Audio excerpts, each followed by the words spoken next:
Bienvenue sur Africa 24 dans cette nouvelle édition de l'Africa Tonight. Au sommaire de l'actualité, calendrier électoral en Guinée. Pas question de reporter l'élection présidentielle à venir pour le gouvernement, mais majorité et opposition sont tombés d'accord ce samedi pour une annulation de la date des scrutins locaux prévus pour 2016. Focus sur l'utilisation des technologies de l'information et de la communication au Burkina Faso. Nous verrons que le nombre d'internautes est en croissance, mais que la mauvaise qualité de la connexion Internet est pointée du doigt par l'autorité de régulation. Et puis retour sur la célébration de la fête de la musique au Cameroun, à l'occasion pour les artistes de témoigner leur soutien aux troupes engagées au front. Un concert géant a été organisé en leur honneur à Yaoundé ce dimanche. Mais avant de développer ces titres, pluie diluvienne en Côte d'Ivoire, les éboulements et les glissements de terrain ont fait 6 nouvelles victimes dans la nuit de dimanche à lundi au sein d'Abidjan, précisément à Adjamé et à Tekoumé. Ces victimes s'ajoutent ainsi à la dizaine de morts déjà établies depuis le début de la saison de pluie.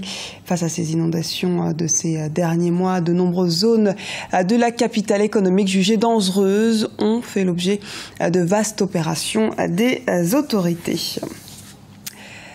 La tenue des élections locales prévues en 2016 annulée en Guinée. La décision a été prise en assemblée plénière ce samedi 20 juin. Les débats entre majorité et opposition doivent se poursuivre pour trouver un consensus autour du calendrier électoral. Les précisions de Leselsi Akizimana. Un pas a été franchi dans le dialogue entre l'opposition et la majorité en Guinée.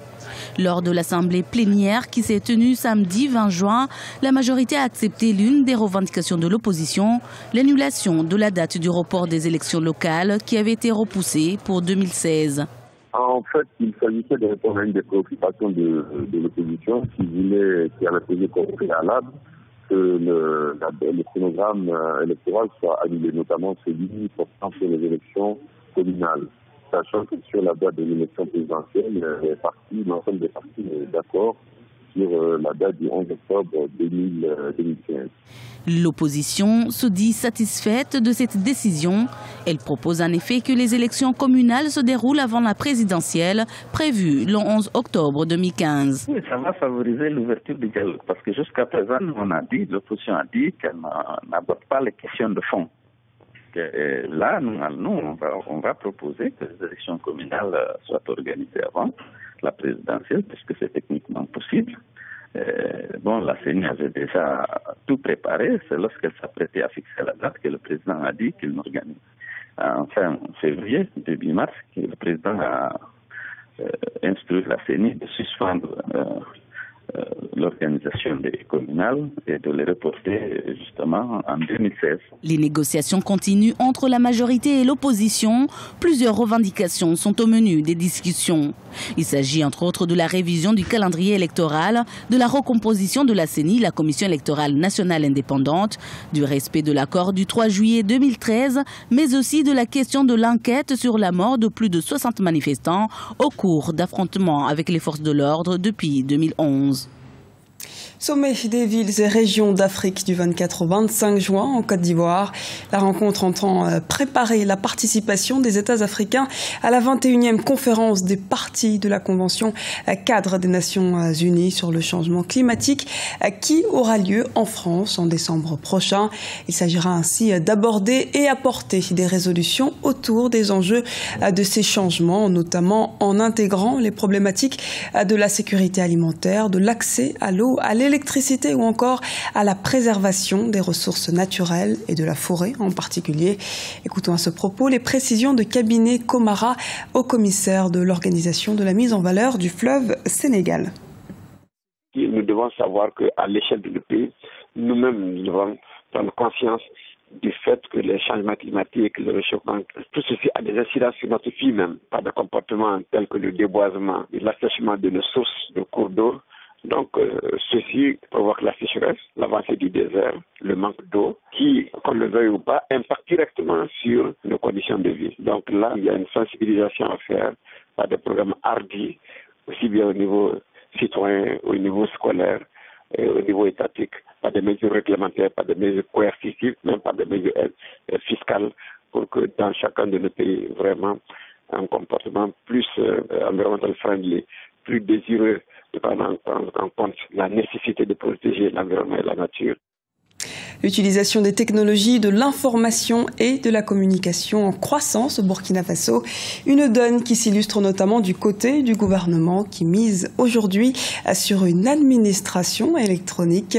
Reportage de notre correspondant au Burkina Faso, Wendiam Valentin Compaoré.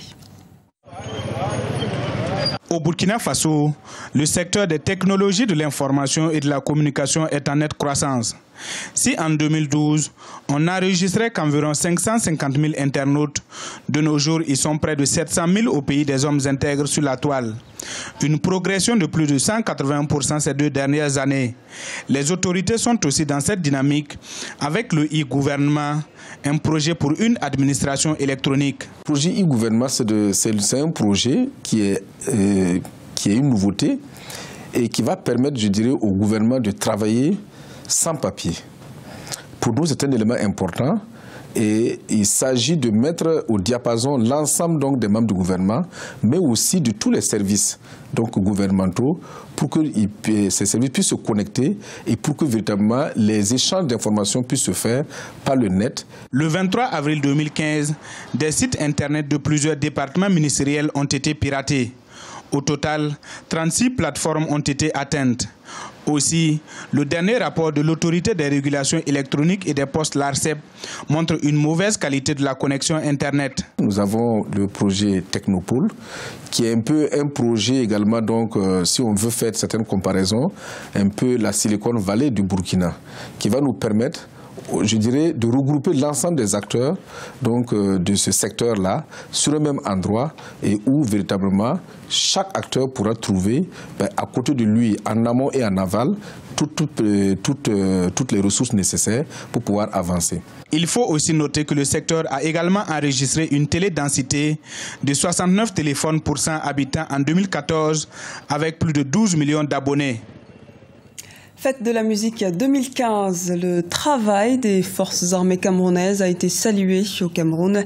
De nombreux artistes ont ainsi manifesté leur soutien ce dimanche au sein de l'esplanade du Musée national de Yaoundé.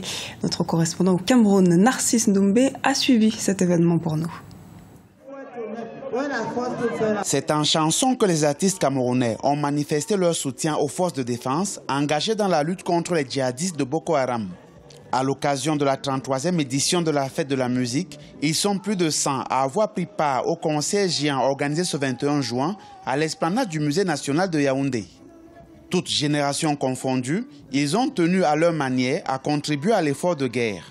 La musique est émotion. La musique, quand on chante l'hymne national, il m'arrive d'avoir la larme à l'œil parce qu'on chante l'hymne. Donc je peux vous dire une chose, que les gens doivent se mobiliser pour lutter contre cette barbarie qui est à nos portes. Le terrorisme est un fléau qui mine les pays de par le monde entier et nous devons tous être comme une seule personne pour combattre ce fléau. Nous défendons notre pays, les couleurs de notre pays, le Cameroun, et juste pour dire que notre pays n'est discutable. Même pas, on ne discute pas un mètre carré de notre pays.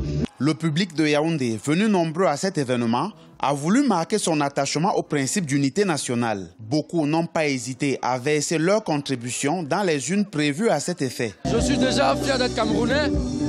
Je suis venu ce soir soutenir les artistes qui contribuent à la lutte contre Boko Haram.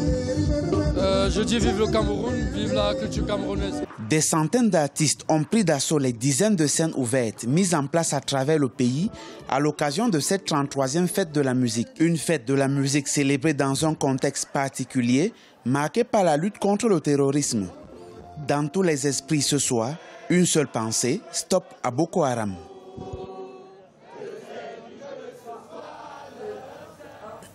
C'était le journal de la rédaction. Merci de nous avoir suivis. À retrouver dans un instant une nouvelle édition de l'Africa Tonight sur Africa 24.